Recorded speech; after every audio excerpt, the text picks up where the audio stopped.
The Vrail delegation occupied the upper tier of the Galactic Council chamber, their elongated forms draped in thick insulating robes. Their slitted, black eyes gleamed with condescension as the human delegation took their place. A single, amused hiss slithered through their ranks. "They won't last a minute out there," one Vrail scientist muttered, his voice like ice scraping metal. "A fragile species, built for temperate zones, relying on layers of protection. They will freeze before they reach the core." Captain Alara Nix leaned back in her chair, arms crossed, expression neutral. She had dealt with the Vrail's arrogance before, but today it grated more than usual. They spoke of humanity as if they weren't in the room. Across from her, Dr. Jonas Patel, lead engineer and the team's problem solver, tapped his fingers against his datapad, barely containing a smirk. He loved being underestimated. Isaac Zeke Monroe, the wildcard pilot, had no such restraint. He scoffed openly, kicking his boots up onto the table. "You're telling me," Zeke said, raising an eyebrow at the nearest Vrail, "that a spacefaring species like yours never figured out how to stay warm?" The Vrail scientist hissed in irritation, but Lena Cho, the dreamer, quickly interjected before Zeke could start a diplomatic incident. "What he means," she said smoothly, "is that humans have a long history of surviving the impossible." Her voice carried the quiet excitement of someone on the cusp of discovery. Alara refocused the conversation. "We accept the challenge," she said. A ripple of disbelief ran through the council. At the far end of the chamber, a massive holographic display flickered to life, showing the wreckage of Station Nivereth, a derelict research outpost orbiting dangerously close to a black hole. It was an abandoned relic of the first interstellar age, its lost technology rumored to contain secrets that could revolutionize faster-than-light travel. The only problem? No species had ever managed to retrieve it. The Vrail had declared the station unreachable, not due to radiation or gravitational anomalies, but because of the extreme cold. The black hole's gravitational lensing had siphoned away nearly all available heat, turning the station into a frozen tomb. And yet, humanity had volunteered. "The mission parameters remain unchanged," one of the Vrail intoned, eyes flicking across the human team. "Extreme sub-zero temperatures. 0 atmospheric stability. All previous retrieval attempts have resulted in casualties. We do not expect you to be any different." Zeke grinned. "I love proving people wrong." Jonas finally spoke, his voice full of quiet confidence. "We're bringing our own suits." At that, the Vrail finally looked at them with interest. The Odyssey launched the next morning, the crew settling into their stations as they approached the frozen station. The ship's hull groaned as it adjusted to the gravitational distortions. Through the viewport, Nivereth loomed, a skeletal frame coated in thick layers of ice, orbiting a black hole's event horizon like a frozen ghost. Alara tightened her harness. "All right, let's run a final check." "Jonas," the engineer nodded. "Suits are green across the board. Full-body environmental adaptation, self-regulating thermals, kinetic heat absorption," and he smirked, "a failsafe in case someone gets too cocky." Zeke feigned offense. "Why would you say that like it's directed at me?" Jonas ignored him and continued. "Lena, your language decryption software is patched in?" She gave a thumbs up, eyes scanning the ancient symbols flashing across her display. "We should be able to translate on the fly." Alara exhaled slowly, then toggled comms. "Odyssey to Vrail Command. We are proceeding with the mission." There was a long silence before the reply came, cold and clinical. "We will record your demise for archival purposes." Zeke laughed. "Oh, I like these guys. They're hilarious." Alara rolled her eyes. "All right, team. Let's show them what humans can do." They docked at one of Nivereth's ruined airlocks, the metal encrusted with thick frost. As they stepped onto the station, the temperature gauge on their HUDs plummeted, minus 240 degrees Celsius. The Vrail, watching from a distant monitoring ship, had expected them to shudder, collapse, freeze. Instead, Jonas flexed his fingers, and his suit's heat regulators kicked in. The adaptive nanofiber layers reacted instantly, generating warmth from his own motion, converting lost energy into heat. The others followed suit. Not a single one of them hesitated. Inside, The station was a labyrinth of shattered corridors and frozen debris. Their breath formed mist inside their helmets, but their suits held firm. Lena ran a gloved hand along the wall, brushing off frost to reveal ancient script. This place is older than we thought. Jonas checked his scanner. The core module is still intact. That's where the gravitic stabilizer should be. Zeke clapped his hands together. Then let's move before something tries to eat us. Ilara shot him a look. It's a frozen wreck. What's going to? The station groaned. Ice cracked. The structure shifted. Jonas muttered. You had to say something. Ilara steadied herself. Move fast, but stay sharp. We're not dying today.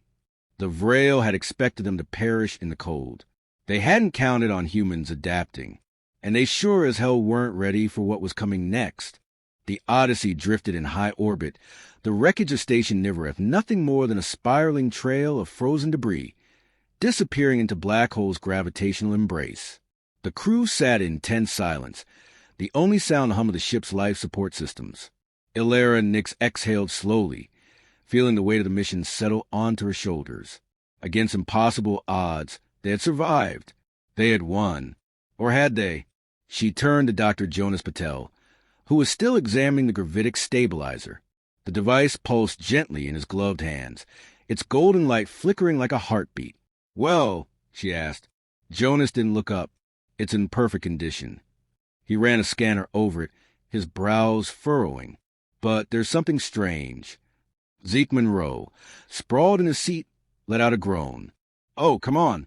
Can we just have one mission where we grab the thing, get paid, and don't find something ominous?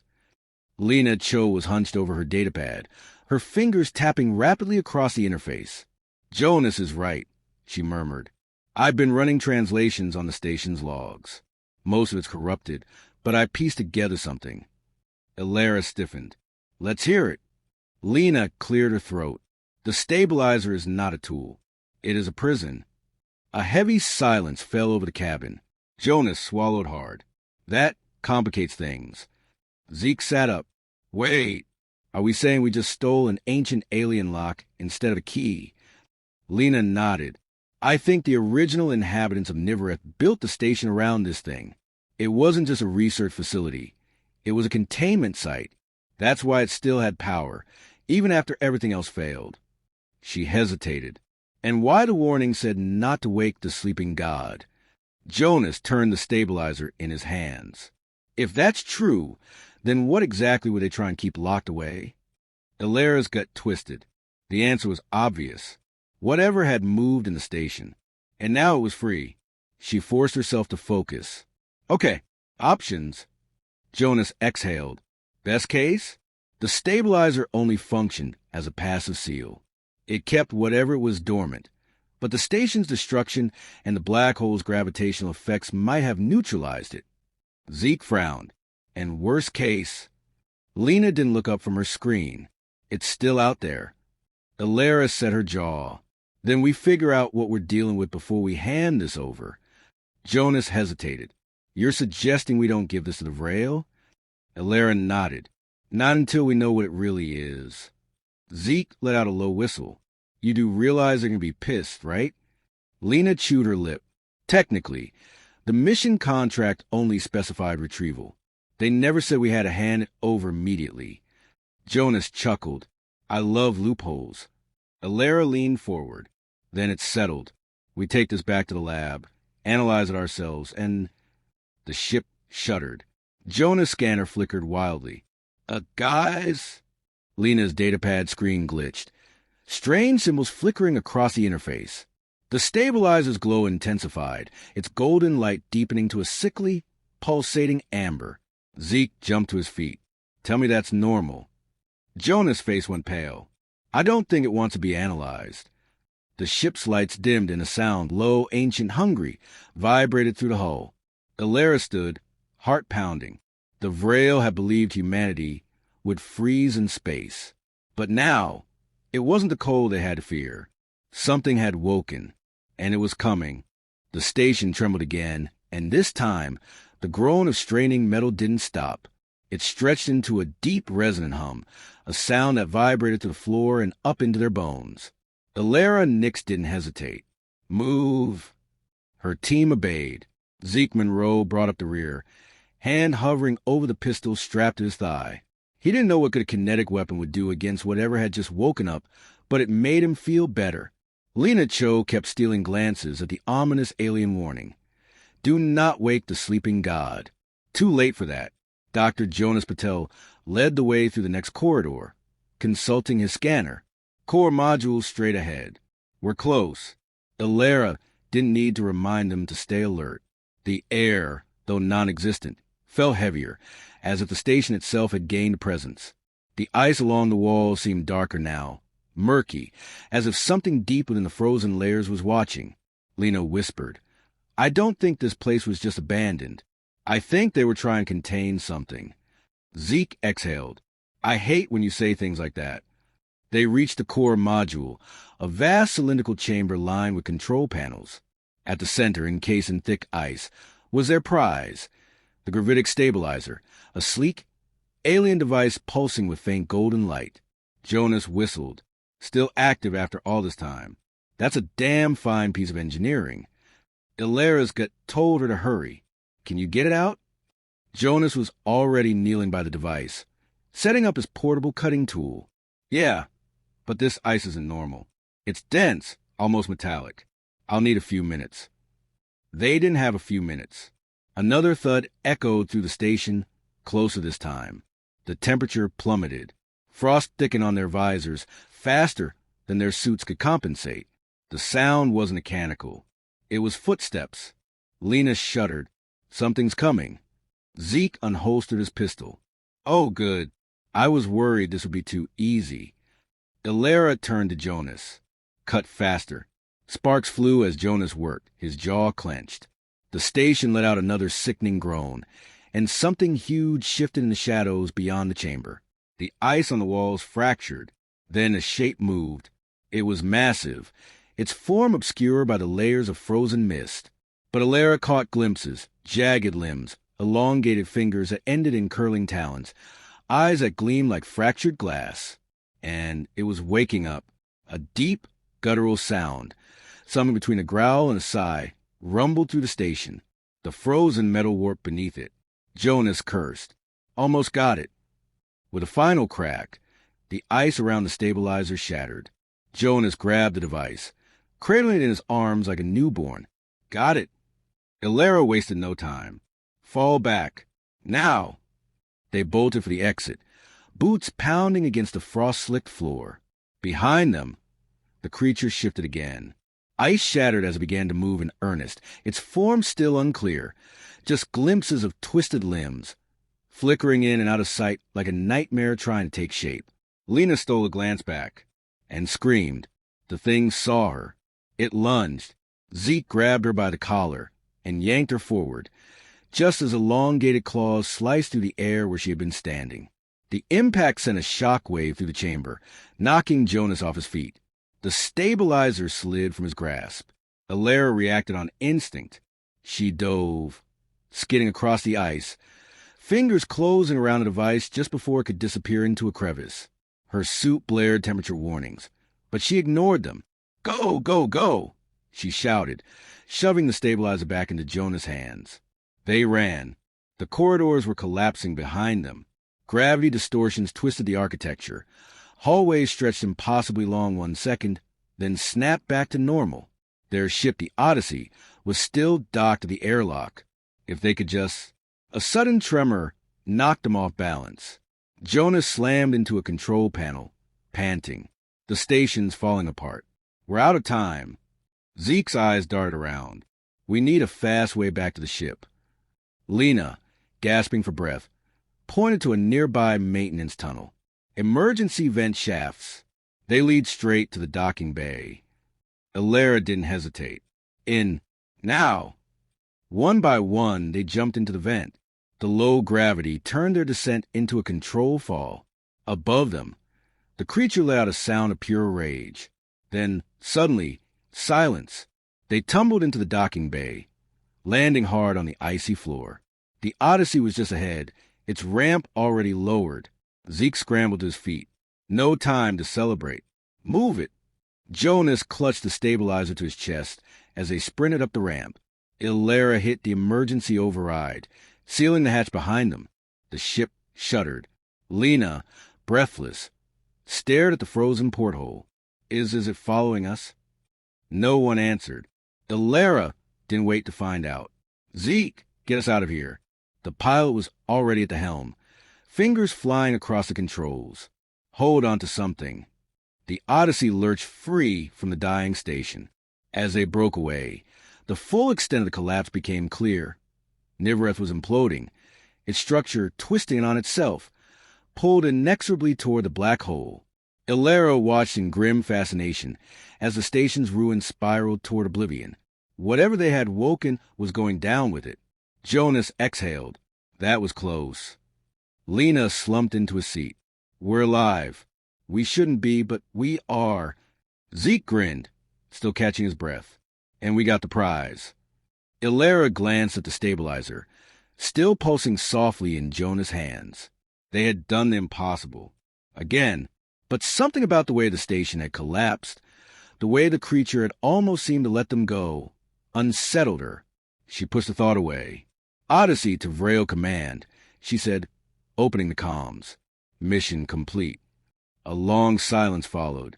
Then, finally, a Vrail officer's voice, tinged with something dangerously close to respect.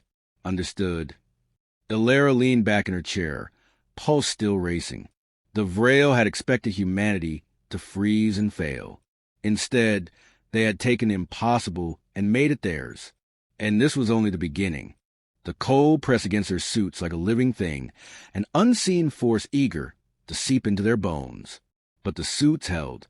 Captain Ilera Nix led the way through the frozen corridors of Station Nivreth, her booted footsteps crunching against ice-coated metal. Around her, the others moved with careful precision.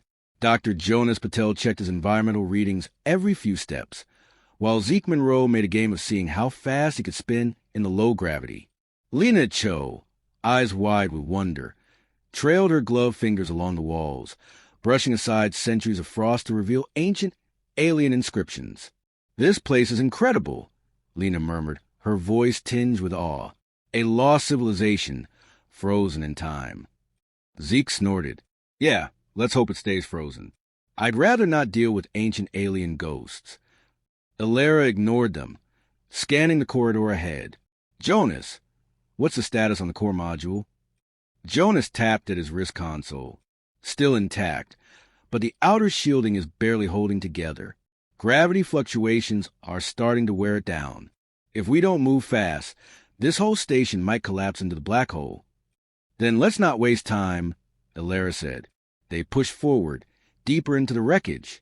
The air was deathly still, save for the occasional groan of shifting metal as the station slowly lost its battle against gravity. At times, the distant pull of the black hole sent strange distortions rippling through the structure, twisting shadows, bending light, making it seem as if the walls themselves were breathing. Jonas shivered despite himself. Everyone's suits holding up? Ilera asked. A chorus of affirmatives followed, until Zeke grumbled, yeah, but I might be cooking myself a little. Ilera turned. His suit was emitting a faint shimmer of heat waves, and the normally blue indicators on his chest plate had shifted to an irritated red. Jonas rolled his eyes. You overclocked your regulator, didn't you? I just gave a little boost, Zeke admitted. Now it won't turn off.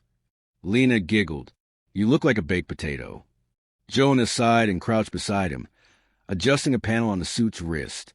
A few quick commands later, the overactive heating element calmed, and the red indicators faded back to blue. Zeke flexed his fingers. Nice. Now I won't melt myself to death. Thanks, Doc. Try not to break the only thing keeping you alive, Jonas muttered. Ilera turned back toward the path ahead. Enough playing around. Let's move. The next chamber was larger, a control hub, once bustling with life, now silent and frozen in time. Massive consoles lined the walls, their interfaces long since iced over. Strange skeletal remains were slumped over some of the stations, their brittle, alien bones preserved by the cold. Lena hesitated. This was a research center. What happened to them? Jonas studied the remains. If I had to guess, black hole radiation slowly stripped away their station's power. Eventually, their life support failed. Elara frowned. If that's true, then why do the station's core system still have power? A tense silence followed. Jonas glanced at his scanner. Good question. Elara's instincts went on high alert. Find that stabilizer, now. Lena, still staring at the skeletal remains, suddenly gasped. Wait, I think I've translated some of this writing. She knelt beside a frost-covered panel, rubbing away the ice to reveal a warning etched into the metal. Her voice trembled as she read it aloud. Do not wake the sleeping god. Jonas and Zeke exchanged a glance. Zeke grinned. Oh, that's comforting. Elara's pulse quickened. We're moving. Now. As if on cue, the station trembled violently. The distant pull of the black hole surged, sending a ripple of gravitational force through the structure. The metal groaned in protest, and a deep, resonant thud echoed from somewhere below them. Jonas checked the scanner. That wasn't just the station shifting. Something moved. A shiver ran down Elara's spine. Lena's voice was barely above a whisper. We're not alone. The temperature around them dropped another 5 degrees. In the silence that followed, the Vrail, watching from their distant observation ship, fully expected the humans to turn back. Instead, Elara drew a steady breath. Then we'd better make this quick. She led the team toward the core module. The Vrail had believed humanity would freeze and falter. They hadn't counted on humans moving forward despite the fear.